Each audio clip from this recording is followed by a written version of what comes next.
আল্লাহ তাআলা ইরশাদ করছেন, ওয়ামান ইয়াকফুর বিল ঈমান ফাকাদ হাবিতা আমালুহু ওয়া হুয়া ফিল আখিরাতি মিনাল খাসিরিন। ওয়ামান ইয়াকফুর বিল ঈমান ফাকাদ হাবিতা আমালুহু ওয়া হুয়া ফিল আখিরাতি মিনাল খাসিরিন। আয়াতের অর্থ কি? আয়াতটার অর্থ হলো, আল্লাহ বলছেন যে ব্যক্তির ঈমান শুদ্ধ নয়, যে ব্যক্তি ঈমান শুদ্ধ নয়, যে ব্যক্তি ঈমানের পরিবর্তে কুফরিকে গ্রহণ করলো, কুফরিতে লিপ্ত হলো, ফাকাদ হাবিতা আমালুহু, আল্লাহ বলছেন তার সমস্ত আমল বরবাদ হয়ে গেল, তার সমস্ত আমল বরবাদ হয়ে গেল। ওয়া হুয়া ফিল আখিরাতি মিনাল খাসিরিন, আর সে আখিরাতে ক্ষতিগ্রস্তদের অন্তর্ভুক্ত হয়ে গেল। এই আয়াত আমরা যদি একটু চিন্তা করি তাহলে বুঝতে পারবো যে কুফর কত ভয়াবহ জিনিস। যে আমি অনেক আমল করছি, অনেক নামাজ পড়ছি, অনেক রোজা রাখছি, তেলাওয়াত করছি, জিকির করছি, অনেক ইবাদত আমার আমল নামায় আছে, কিন্তু যদি এমন হয় যে আমার ঈমানটাই শুদ্ধ না, আমার ঈমানের মধ্যে কুফর ঢুকেছে, তাহলে এই সমস্ত আমলের ফলাফল সওয়াব বিনষ্ট হয়ে যাবে। আল্লাহ তাআলা হয়তো এগুলো কাজের কারণে দুনিয়াতে কিছু আমাকে দিয়ে দিতে পারেন। দুনিয়াতে যেমন আমরা দেখতে পাই, অনেকেই ইশকাল করে যে কাফেরদের কত উন্নতি, কত অগ্রগতি, তারা দুনিয়াতে কত এগিয়ে যাচ্ছে, এটা অনেকের মধ্যে প্রশ্ন আসে। এখানে এই কথাটা মনে রাখতে হবে যে কাফের সাথে কুফরিতে লিপ্ত হয়ে আখিরাত সবই তার শেষ, আখিরাতে তো তার কোনো অংশ নাই, কিন্তু সেও তো কিছু ভালো কাজ করে, দুনিয়াতেও সে কিছু ভালো কাজ করে, ফলে যেহেতু আখিরাতে তার কিছু থাকবে না, আল্লাহ সুবহানাহু ওয়া তাআলা ওই ভালো কাজগুলোর ফলাফল দুনিয়াতেই দিয়ে দেয়। তো এতে দেখা যায় দুনিয়াতে সে অনেক উন্নতি করছে, অগ্রগতি করছে, বিভিন্ন ক্ষেত্রে তার অর্থনৈতিক দিক থেকে আরো বিভিন্ন দিক থেকে সে সমৃদ্ধি অর্জন করছে, এটাও একটা কারণ। কিন্তু আখিরাতে তার এই সমস্ত আমল বিনষ্ট হয়ে যাবে, এগুলো কোনো আজর এবং সওয়াব পাওয়া যাবে যদি কোনো ব্যক্তির ঈমানের মধ্যে কুফর ঢুকে। শুধু এই আয়াত না, আল্লাহ সুবহানাহু ওয়া তাআলা সূরা কাহাফের মধ্যে বলেন 103, 104, 105 নম্বর আয়াত, কুল হাল নুনাব্বিউকুম বিল আখসারিনা আ'মালা আল্লাযীনা যাল্লা সা'য়ুহুম ফিল হায়াতিদ দুনিয়া وهم يحسبون أنهم يحسنون صنعا أولئك الذين كفروا بآيات ربهم ولقائه فحبطت أعمالهم فلا نقيم لهم يوم القيامة وزنا। আল্লাহ বলছেন, হে নবী আপনি বলে দিন, আমি কি তোমাদেরকে সেই ব্যক্তিদের সম্পর্কে বলে দিব যারা আমল করেও ক্ষতিগ্রস্ত হয়ে যাবে, আমল করেও যারা ক্ষতিগ্রস্ত হয়ে যাবে, আমি কি তাদের পরিচয় তোমাদেরকে বলে দিব? তারা ওই সমস্ত লোক যাদের সমস্ত চেষ্টা প্রচেষ্টা দুনিয়াতে ব্যর্থ হবে, কিন্তু তারা মনে করবে যে তারা অনেক ভালো কাজ করছে, সে অনেক ভালো আমল করছে, ভালো কাজ করছে, সে মনে করবে, কিন্তু আসলে এগুলো সব ব্যর্থ হয়ে যাবে, আল্লাহর কাছে এগুলো মূল্যহীন হয়ে যাবে। আমি কি তাদের পরিচয় বলে দিব? এখন আল্লাহ বলছেন, উলাইকাল্লাযীনা কাফারু বিআয়াতি রাব্বিহিম ওয়া লিকাইহি, তারা হলো ওই সমস্ত লোক যারা তাদের প্রতিপালকের আয়াতকে অস্বীকার করেছে, আল্লাহর সামনে যে হাজির হইতে হবে, আল্লাহর সামনে সাক্ষাৎ করতে হবে, এটাকে যে অস্বীকার করেছে, এরা হলো ওই সমস্ত লোক, এদের আমল সব বরবাদ হয়ে যাবে। ফালা নুকিমু লাহুম ইয়াওমাল কিয়ামাতি ওয়াজনা, কিয়ামতের দিনে এই সমস্ত আমলের কোনো ওজনও আমি করব কি, আর ওজন, এগুলো আমলই তো বরবাদ।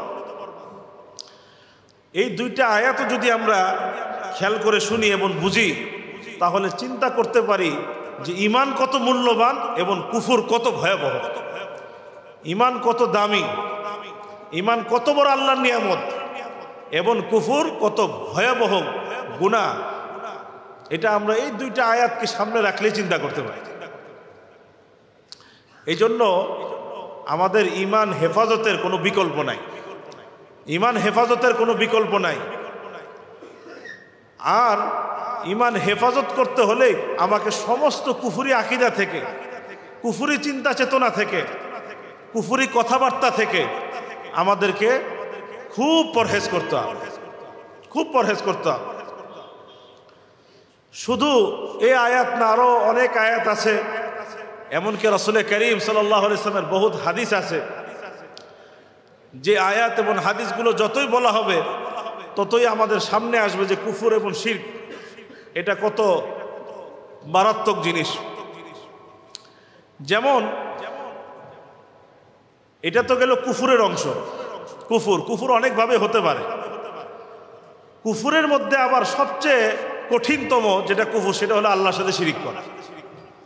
আল্লাহর সাথে শিরিক করা, শিরিক যে করলো তারও ঈমান শেষ, তাওহীদ শেষ হয়ে গেল, মানে ঈমানই শেষ হয়ে গেল। শিরকের ব্যাপারে আমরা যদি আয়াতগুলো দেখি, রাসূল করিম সাল্লাল্লাহু আলাইহি ওয়াসাল্লামের হাদিসগুলো দেখি, তাহলে আমরা বুঝতে পারবো যে শিরিক এটা কত বড় ভয়াবহ গুনাহ। এটাতে লিপ্ত হলাম তো সব শেষ হয়ে গেল। আল্লাহ কুরআনুল কারীমে বলছেন, সূরাতুল আনআম ৮২ নম্বর আয়াত, আল্লাযীনা আমানু ওয়া লাম ইয়ালবিসু ঈমানাহুম বিযুলমিন উলাইকা লাহুমুল আমনু ওয়া হুম মুহতাদুন। অর্থ হলো, আল্লাহ বলছেন ওই সমস্ত লোক যারা ঈমান এনেছে এবং তারা তাদের ঈমানের সাথে জুলুমকে মিশ্রিত করে নাই, জুলুমকে মিশ্রিত করে নাই, আল্লাহ বলছেন তাদের জন্যই থাকবে নিরাপত্তা, আর তারাই হেদায়েতের উপর প্রতিষ্ঠিত, তারাই হেদায়েত প্রাপ্ত, যারা তাদের ঈমানের সাথে জুলুমকে মিশ্রিত করে না। এইখানে যে জুলুম মিশ্রিত করে নাই, এখানে জুলুম মানে হলো শিরিক, জুলুম মানে হলো শিরিক। এটা সহিহ বুখারীর হাদিসে রাসূল কারীম ব্যাখ্যা করেছে যে জুলুম মানে হলো শিরিক। যারা তাদের ঈমানের সাথে শিরিককে মিশ্রিত করে নাই তাদের জন্য নিরাপত্তা, আর তারাই হেদায়েত প্রাপ্ত। এই জন্য আমাদের ঈমানকে কুফর মুক্ত রাখতে হবে, আমাদের ঈমানকে শিরিক মুক্ত রাখতে হবে। আমার ঈমানের মধ্যে যদি কুফর ঢুকলো, শিরিক ঢুকলো, তা আমার নামাজ রোজা সব বরবাদ হয়ে গেল, আমার দান সদকা সব বরবাদ, আমার হজ সব বরবাদ, যাকাত সব বরবাদ হয়ে গেল যদি শিরিক ঢুকে। আমাদের নিজেদের ঈমান এবং আমাদের পরবর্তী প্রজন্মের ঈমান, নিজেদেরকেও শিরিক থেকে রক্ষা করা, পরবর্তী প্রজন্মকেও শিরিক থেকে রক্ষা করা। আজকে সন্তানদেরকে সব শিখাই, আমরা সন্তানদেরকে আমরা সব শিখাই, কিন্তু ঈমান শিখাই না। কোনটা শিরিক এটা তাকে শেখানো হয় না, এটা থেকে তাকে বাঁচার তাকিদ করা হয় না। অথচ একজন পিতা তার সন্তানকে কি শিক্ষা দিবে, কি কি বিষয়ে তালিম এবং তরবিয়ত করবে, এটা নেশাব আল্লাহ কোরআনে দিয়ে দিয়েছে সূরা লোকমানের মধ্যে। আল্লাহ সূরা লোকমানের মধ্যে দিয়ে দিয়েছে। সূরা লোকমানের মধ্যে আল্লাহ তাআলা হযরত লোকমান হাকিমের ঘটনা শুনিয়েছেন এবং তার নসিহতগুলো আল্লাহ তাআলা তুলে দিয়েছেন যে সন্তানকে সে কি কি বিষয়ে তরবিয়ত করেছে। প্রথমেই উনি যেই কথা বলেছেন 13 নম্বর আয়াত, ওয়াইদ ক্বালা লুকমানু লিবনিহি ওয়া হুয়া ইয়াইযু ইয়া বুনাইয়া লা তুশরিক বিল্লাহ ইন্নাশ শিরকা লাযুলমুন আযীম। স্মরণ করো যখন লোকমান তার পুত্রকে নসিহত করতে গিয়ে বলল, হে আমার বৎস, আল্লাহর সাথে শিরিক করো না, নিশ্চয় শিরিক হলো মহা জুলুম, মহা অপরাধ। প্রথমেই হযরত লোকমান হাকিম তার সন্তানকে যে নসিহত করেছে সেটা হলো শিরিক থেকে বেঁচে থাকবে, শিরিক থেকে বেঁচে থাকবে। এই জন্য এই আয়াতের মধ্যে সবক, এই কোরআনে যে বিভিন্ন আল্লাহ ঘটনা শুনিয়েছেন, এগুলো আল্লাহ তাআলা আমাদেরকে সবক নেওয়ার জন্য শুনিয়েছে। এখান থেকে আল্লাহ প্রত্যেকটা পিতা এবং অভিভাবককে সবক দিচ্ছেন যে দেখো লোকমান তার পুত্রকে শিরিক থেকে মুক্ত করার জন্য কিভাবে তরবিয়ত করছে, কিভাবে নসিহত করছে। তুমিও তোমার সন্তানকে শিরিক কুফর থেকে মুক্ত করার জন্য এইভাবে নসিহত করো, এইভাবে তরবিয়ত করো। এখান থেকে সবক নিতে হবে। তারপরে নামাজের কথা এসেছে, আকিমিস সালাহ। তারপরে এসেছে ওয়ালা তুসাইর খাদ্দাকা লিন্নাস, মানে পুরো একটা নেশাব দিয়ে দিয়েছে আল্লাহ তাআলা, সিলেবাস দিয়ে দিয়েছে। অর্থাৎ একজন আদর্শ অভিভাবক, আদর্শ পিতার দায়িত্ব হলো তার সন্তানকে ঈমান শিখাবে, তার সন্তানকে ইবাদত শিক্ষা দিবে এবং তার সন্তানকে আদাব এবং আখলাক শিক্ষা দিবে। এই সূরা লোকমানের মধ্যে আল্লাহ তাআলা নেশাব দিয়ে দিয়েছে। তো যাই হোক, প্রথম যে নেশাব যেটা আল্লাহ সুবহানাহু ওয়া তাআলা দিয়েছেন সেটা হলো লা তুশরিক বিল্লাহ, আল্লাহর সাথে শিরিক করো না, নিশ্চয় শিরিক মহা জুলুম, মহা অপরাধ। আল্লাহ তাআলা আমাদেরকে সব ধরনের কুফর থেকে, শিরিক থেকে বেঁচে থাকার তৌফিক দান করেন। কোরআনুল কারীমের আমরা আয়াতগুলো খুলি, শিরিক এবং কুফর সংক্রান্ত আয়াতগুলো পড়ি, এই কুফর এবং শিরিকের ভয়াবহতা স্পষ্ট হয়ে যায়। কোরআনুল কারীমে আল্লাহ কত বড় কথা বলেছেন। সূরা নিসার 116 নম্বর আয়াত, ইন্নাল্লাহা লা ইয়াগফিরু আন ইউশরাকা বিহি ওয়া ইয়াগফিরু মা দুনা যালিকা লিমান ইয়াশা। নিশ্চয়ই আল্লাহ তাআলা তার সাথে শিরিক করাকে মাফ করবে না, এটা ছাড়া অন্যগুলো আল্লাহ যাকে চান মাফ করে দিতে পারে। কিন্তু শিরিক আল্লাহ তাআলা মাফ করবেন না। মাফ করতে হলে শিরিক থেকে নিজেকে পবিত্র করে যখন আমি আল্লাহর কাছে তওবা করব, তা আল্লাহ মাফ করবে। আর অন্য গুনাহ আল্লাহর দয়া হলে আল্লাহ এমনিও মাফ করে দিতে পারে, কিন্তু শিরকের গুনাহ আল্লাহ মাফ করবে না। তাহলে শিরিক কত বড় ভয়াবহ গুনাহ চিন্তা করি আমরা। এছাড়াও আল্লাহ আরো বলেন সূরাতুল মায়েদার 72 নম্বর আয়াত, ইন্নাহু মান ইউশরিক বিল্লাহ ফাকাদ হারামাল্লাহু আলাইহিল জান্নাহ ওয়া মাওয়াহুন নার ওয়া মা লিয-যালিমিনা মিন আনসার।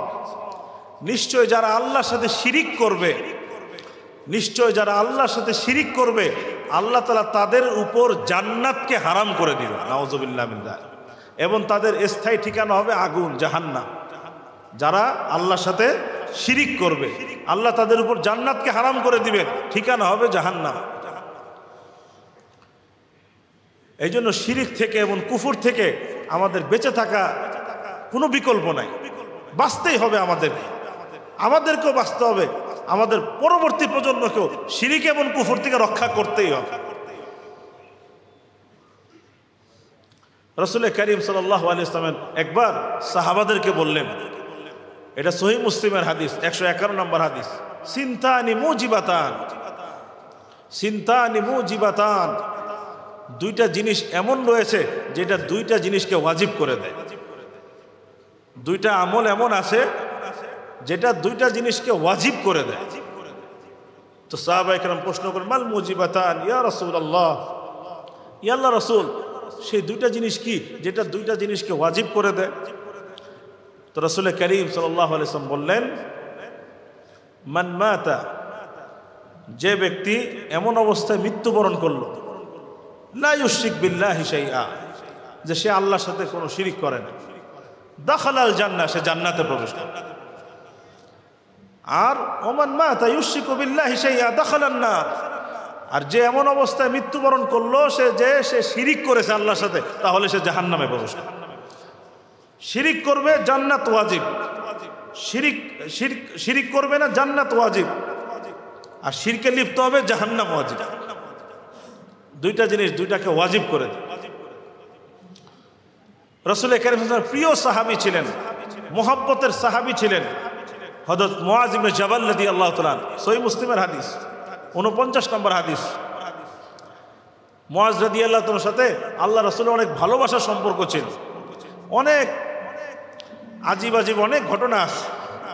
মুআয রাদিয়াল্লাহু তাআলা আনহু, ওনার ব্যাপারে আল্লাহ রাসূল বলেছেন, আ'লামু উম্মতি বিল হালালি ওয়াল হারাম মুআয ইবনে জাবাল, আমার উম্মতের হালাল হারামের সবচেয়ে বড় আলেম হলো মুআয ইবনে জাবাল রাদিয়াল্লাহু তাআলা।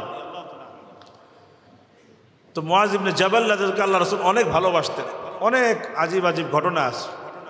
তো সহিহ মুসলিমের হাদিস, এটা 49 নম্বর হাদিস। মুআয রাদিয়াল্লাহু তাআলা বলেন, কুনতু রিদফা রাসূলিল্লাহি সাল্লাল্লাহু আলাইহি ওয়াসাল্লাম আলা হিমার, একদিন আমি রাসূল করিম সাল্লাল্লাহু আলাইহি ওয়াসাল্লামের পিছনে গাধার উপরে বসা। তো আল্লাহ রাসূল সাল্লাল্লাহু আলাইহি ওয়াসাল্লাম আমাকে বললেন, ইয়া মুআয, আতাদরি মা হাক্কুল ইবাদি আলাল্লাহ ওয়া মা হাক্কুল্লাহি আলাল ইবাদ। হে মুআয, তুমি কি জানো, হে মুআয, তুমি কি জানো বান্দার উপরে আল্লাহর হক কি? বান্দার উপরে আল্লাহর হক কি এবং আল্লাহর উপর বান্দার হক কি? তুমি কি হে মুআয জানো যে আল্লাহর উপরে বান্দার কি হক আর বান্দার উপর আল্লাহর কি হক? হে মুআয, তুমি কি জানো? তো মুআয রাদিয়াল্লাহু তাআলা বললেন, আল্লাহু ওয়া রাসূলুহু আ'লাম, আল্লাহু ওয়া রাসূলুহু আ'লাম, আল্লাহ এবং তার রাসূলই ভালো জানেন, আল্লাহ এবং তার রাসূলই ভালো জানেন। এখান থেকে আমরা শিক্ষা গ্রহণ করতে পারি, ওনারা যেটা জানতেন না বলে দিতেন যে আল্লাহ ভালো জানেন, আল্লাহ রাসূল ভালো জানেন, আমরা জানি না। এটা সাহাবাদের বৈশিষ্ট্য ছিল। আর আমরা কিছুই জানি না, কিন্তু সব জায়গায় আমাদের উত্তর আছে। সব বিষয়ে আমার কথা বলতেই হবে।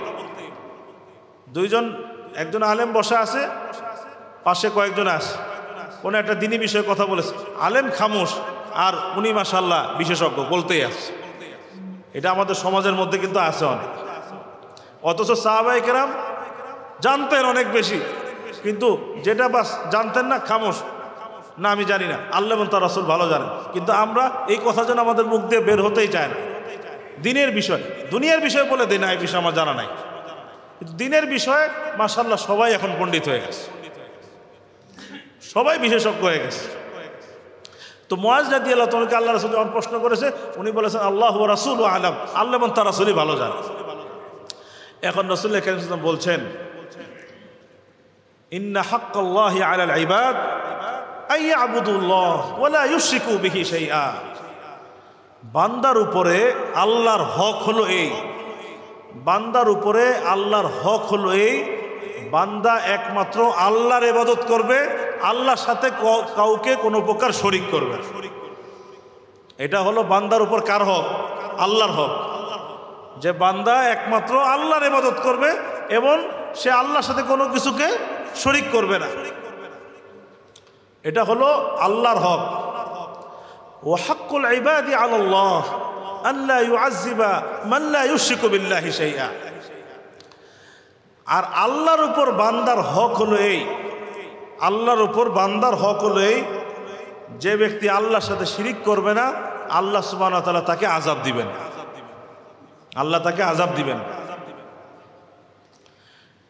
তো এই যে কিছু আয়াত আমরা পড়লাম, কিছু হাদিস আমরা শুনলাম, এই আয়াত এবং হাদিস থেকে আমাদের কাছে কুফর এবং শিরকের ভয়াবহতা স্পষ্ট হয়ে গেল।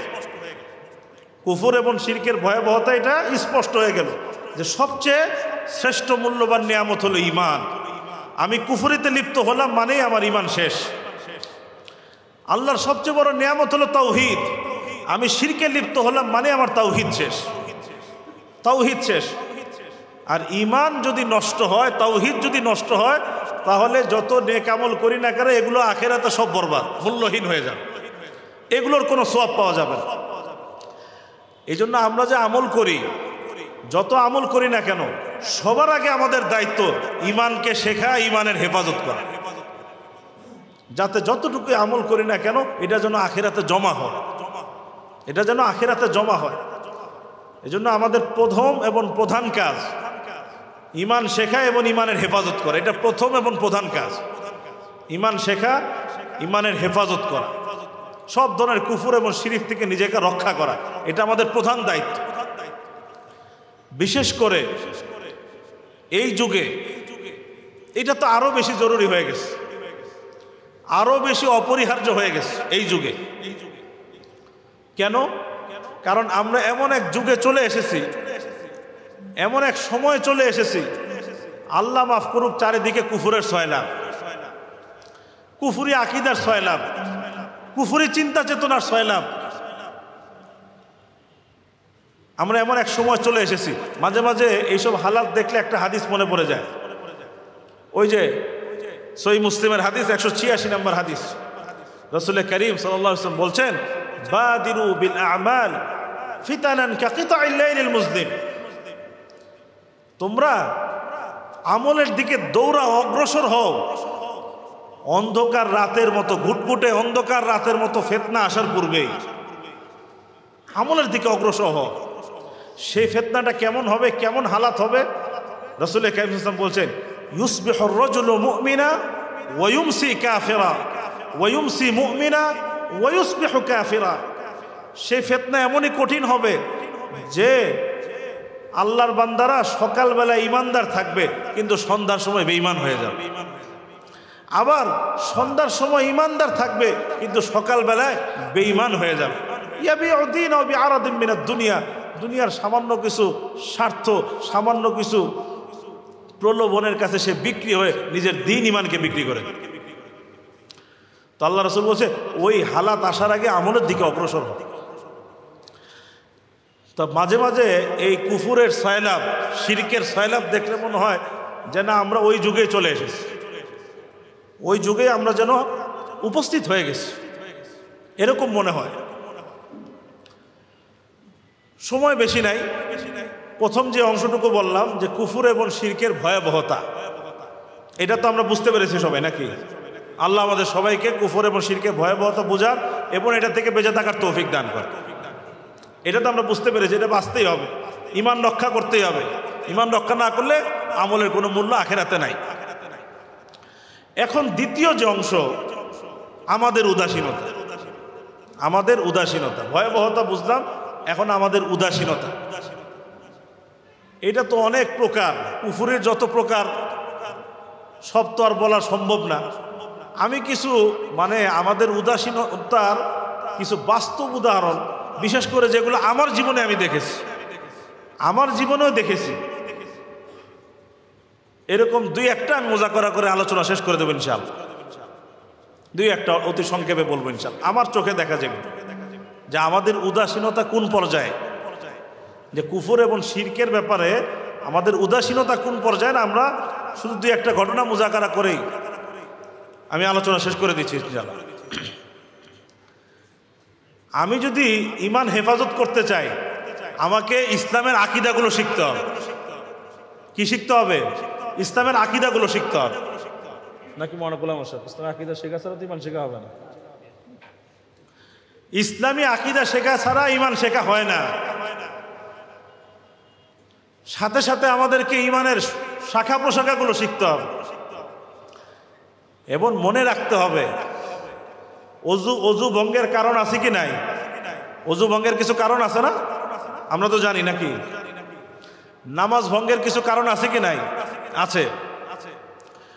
ঠিক তদ্রুপ অজু ভঙ্গের যেমন কারণ আছে, নামাজ ভঙ্গেরও যেমন কিছু কারণ আছে, ঠিক তদ্রুপ ঈমান ভঙ্গেরও কারণ আছে। ঈমান ভঙ্গেরও কারণ আছে। এখন আমরা অনেকে হয়তো অজু ভঙ্গের কিছু কারণ জানি, নামাজ ভঙ্গের কিছু কারণও হয়তো আমরা জানি, কিন্তু ঈমান ভঙ্গের কারণ কি এটা নিয়ে আমাদের সমাজে চর্চা খুবই কম, খুবই কম। ঈমান ইসলামী আকীদার চর্চা না থাকা, ইসলামী আকীদার শিক্ষা চর্চা না থাকা, এবং ঈমান ভঙ্গকারী জিনিসগুলো কি, কোন কোন কথার দ্বারা ঈমান শেষ হয়ে যায়, কোন কোন কাজের দ্বারা ঈমান শেষ হয়ে যায়, কোন কোন চিন্তা চেতনার দ্বারা, বিশ্বাসের দ্বারা ঈমান শেষ হয়ে যায়, এটা সম্পর্কেও আমাদের সহি ইলম না থাকার কারণে দেখা যায় আমাদের সমাজে এই উদাসীনতা বেড়ে গেছে। উদাসীনতা বেড়ে গেছে। আপনাদেরকে একটা ঘটনা শোনাই। আমাদের পল্লবীতে আমি যে মসজিদের জুমার নামাজ পড়াই, ওই মসজিদের কমিটির সদস্য, ওই মসজিদের কমিটির সদস্য, এবং এটা আবার কেউ কিছু মনে না করলে আমি বিষয়টা বলি, ভয়াবহতাটা, উদাসীনতাটা বোঝানোর জন্য। এটা কিন্তু কাউকে আঘাত করার জন্য না, সে একটা মসজিদের কমিটির সদস্য। আবার সে 1995 সালে তাবলীগে 3 চিলা লাগিয়েছে, 3 চিলা লাগিয়েছে। এটা হলো উদাসীনতা বোঝানোর জন্য, কাউকে আঘাত করার জন্য। আল্লাহ মাফ করুন, ওটা উদ্দেশ্য না, উদাসীনতাটা বোঝার জন্য।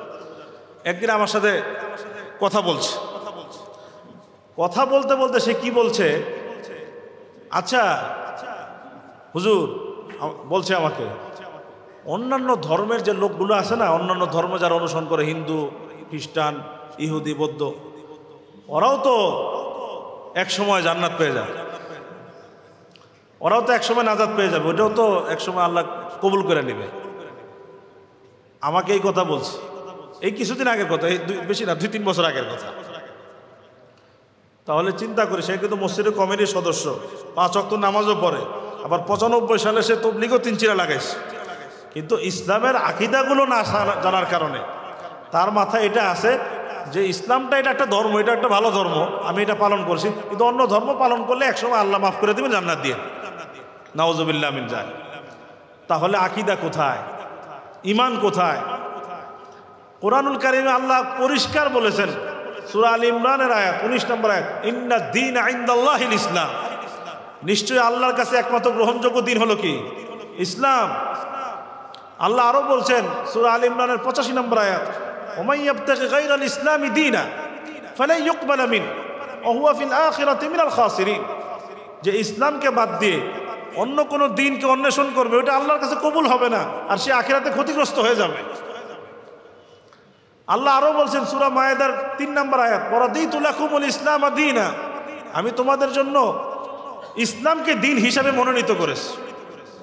আল্লাহ আরো বলছেন সূরা আল ইমরানের 20 নম্বর আয়াত, কুল লিল্লাযীনা উতুল কিতাব ওয়াল উম্মিয়িনা আসলামতুম ফাইন আসলামু ফাকাদ ইহতাদাও, আপনি উম্মিদেরকে বলুন এবং আহলে হেদায়েতের জন্য, নাজাতের জন্য ইসলাম হলো শর্ত। ইসলাম একমাত্র সত্য ধর্ম, সঠিক ধর্ম, আর অন্য যত ধর্ম আছে সেটা বাতিল এবং মিথ্যা ধর্ম। এই আকীদা অন্তরে রাখতে হবে। আমি ইসলাম পালন করছি, আমি ইসলামকে ধর্ম হিসাবে বিশ্বাস করি এবং ব্যক্তিগত জীবনে পালন করি, কিন্তু আমি যদি মনে করি ওই ধর্ম আপন আপন জায়গায় ভালো, অন্যান্য ধর্মগুলো আপন আপন জায়গায় ভালো, ওগুলো পালন করে একসময় আল্লাহকে পাওয়া যাবে, ইমানই থাকবে। হুজুর ঠিক আছে তো কথা?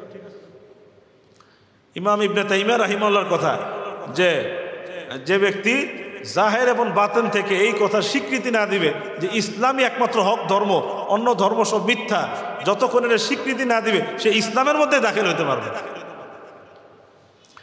যদি অন্য ধর্ম অনুসরণ করে নাজাত পাওয়া যেত, তাহলে আল্লাহ রাসূল ইহুদি খ্রিস্টানদেরকে ইসলামের দাওয়াত দিতেন না, ইসলামের দাওয়াত দিতেন না, বলতেন যে তোমরা তোমাদের ধর্ম থেকে ভালো মানুষ হয়ে যাও, এই কথা বলতেন। কিন্তু ইহুদি খ্রিস্টানদেরকে আল্লাহ রাসূল সাল্লাল্লাহু আলাইহি ওয়াসাল্লাম ইসলামের দিকে দাওয়াত দিয়েছেন কি দেন নাই? দিয়েছেন।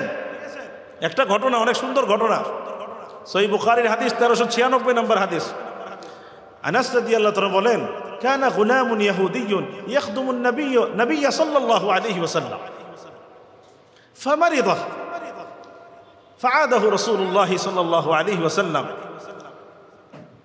এক ইহুদি যুবক আল্লাহ রাসূল সাল্লাল্লাহু আলাইহি ওয়াসাল্লামের খেদমত করতো আল্লাহ রাসূল। এক সময় হঠাৎ সে অসুস্থ হয়ে পড়েছে, তো অনেকদিন আসে না, তো আল্লাহ রাসূল সাল্লাল্লাহু আলাইহি ওয়াসাল্লাম জানলেন অসুস্থ, তো দেখার জন্য আল্লাহ রাসূল চলে গিয়েছেন তার বাসায়। এখান থেকে শিক্ষা নিতে হবে, এখান থেকে আমাদের শিক্ষা নিতে হবে। আজকে রাসূলের কাছে একজন অমুসলমানকে দেখতে পর্যন্ত চলে গেছে, আমরা তো মুসলমানকে দেখতে যাই না, আমরা তো মুসলমানকে দেখতে যাই না। তো রাসূলের কাছে তার অবস্থা দেখেই বুঝে ফেলেছে যে সে মনে হয় বাঁচবে না। তো রাসূলের কাছে তখন তাকে বললেন, আসলিম, তুমি ইসলাম গ্রহণ করো, তুমি ইসলাম গ্রহণ করো। ফানাযারা ইলা আবিহি, তো তখন ওই ইহুদি যুবক তার পিতার দিকে তাকিয়েছে যে তার বাবা কি বলে। তো বাবা তখন বলেছে, আতি আবুল কাসিম, মোহাম্মদ তোমাকে যা বলেছে মেনে নাও, ইসলাম গ্রহণ করো। তো সে কালেমা শাহাদাত পড়ে মুসলমান হয়ে গেছে। তো রাসূল কারীম ফাখারাজা, ওই কামরা থেকে বের হলেন আর বলতে লাগলেন, আলহামদুলিল্লাহ আল্লাযী আনকাযাহু মিনান নার, সমস্ত প্রশংসা ওই আল্লাহ যিনি একে জাহান্নামের আগুন থেকে রক্ষা করেন। তাহলে জাহান্নাম থেকে মুক্তি পাওয়ার জন্য শর্ত ইসলাম। আমি যদি মনে করি না অন্য ধর্ম নাজাত পাওয়া যাবে, আমি আমারটা ইসলাম হিসেবে ভালো লাগে, আমি এটা পালন করছি, বাকি ওগুলো দিয়েও নাজাত পাওয়া যাবে, এটাই যদি আমার ধ্যান ধারণা হয়, তো আমার তো আকীদা ঠিক নাই। বাস্তব ঘটনা আমি বললাম। এই জন্য আজকাল ইসলামের আকীদাগুলো না থাকার জানার কারণে নওয়াকিদুল ঈমান, ঈমান ভঙ্গকারী বিষয়গুলো কি এগুলো না জানার থাকার কারণে দেখা যাচ্ছে 5 ওয়াক্ত নামাজ পড়ছে, সিয়াম পালন করছে, হজ করছে, যাকাত করছে, কিন্তু দেখা যায় তার মধ্যে একটা কুফরি আকীদা ঢুকে আছে। আরেকটা ঘটনা শোনাই, এগুলো মানে উদাসীনতা কি পরিমাণ সেটা বোঝার জন্য আমাদের জন্য সহায়ক হবে। বাস্তব, আমাদের মসজিদেরই আরেক মুসল্লি উনিও মাশাআল্লাহ 5 ওয়াক্ত নামাজ মসজিদে পড়ে, 5 ওয়াক্ত নামাজ মসজিদে পড়ে। একদিন হঠাৎ করে আমাকে একটা প্রশ্ন করে বসে, দেখেন ইসলামের মৌলিক আকীদাগুলো না শিখলে কি অবস্থা হয়। বলে, আমি তো অনেক হিন্দু খ্রিস্টান এই বৌদ্ধ ওদের সাথে উঠা বসা করেছি বা বিভিন্ন দেশে গিয়েছি, তো আমি তো দেখছি ওরাও আল্লাহকে বিশ্বাস করে, ওরাও তো আল্লাহকে বিশ্বাস করে, ওরা তো আল্লাহকে অস্বীকার করে না, তাহলে ওরাও তো আল্লাহকে বিশ্বাস করে, তাহলে ওদেরকে আমরা কাফের বলি কেন? বুঝতে তাহলে ওদেরকে আমরা কাফের বলি কেন? ওরাও তো আল্লাহকে বিশ্বাস করে। আমি অনেক হিন্দুর সাথে কথা বলেছি, খ্রিস্টানের সাথে কথা বলছি, এরা সবাই আল্লাহকে বিশ্বাস করে। সবাই খোদা নয়, ঈশ্বর যাই হোক বিশ্বাস করে যে সৃষ্টিকর্তা একজন আছেন, উপরে একজন আছেন, মানে এটা তার হলো এশকাল। তাহলে চিন্তা করেন যে তাহলে আমাদের ইসলামী আকীদা, যে ইসলামের আকীদার মূল হলো কালেমা তাইয়্যিবা, যেটা এটাই আমরা বুঝি নাই।